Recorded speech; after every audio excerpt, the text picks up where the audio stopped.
Good evening and thanks for joining us. We love it for the mild winters and spectacular scenery, but the pleasure comes with a lot of pain. According to a new world survey by a respected British publication, Vancouver is now the most expensive city on the entire continent. More expensive to live in than New York, Los Angeles, or Chicago. And we're not just talking about real estate. This survey compared a whole list of things from food and clothing to transportation. Tanya Beja has our top story. The beaches, the mild winters, the mountains that sometimes make an appearance. Vancouver can claim bragging rights to many things, and today another one to add to the list, the most expensive city in North America.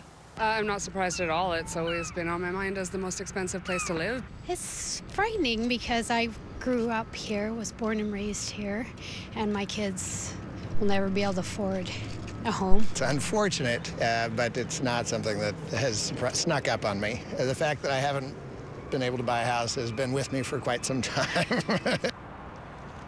According to The Economist, housing is a big part of the reason why Vancouver beat New York and Los Angeles for the title of the continent's priciest place to live. Most American cities suffered a correction in prices over the past 3 years, while a home here costs about 11 times the average family income. It's almost impossible to buy a house right now in Vancouver without a dual income. But I do sympathize with my buyers because it's so difficult. I mean, I have a young family right now, and I can't afford to buy a house.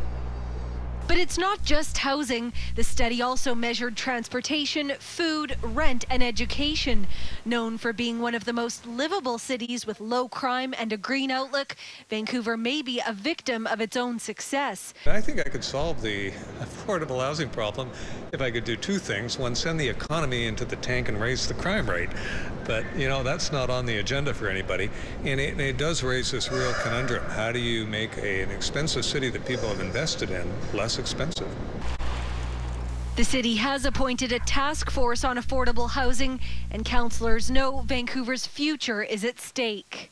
Even employers who are recruiting at the top of the scale are having real difficulties getting executives and talented people with degrees and so on to move here because they can live in other very nice cities and have more take-home pay. So this is a big problem, and a lot of talent won't come here for that reason, and some is leaving for that reason. On the upside, The Economist found Vancouver is still cheaper than 36 other cities worldwide, including Zurich at the top of the list.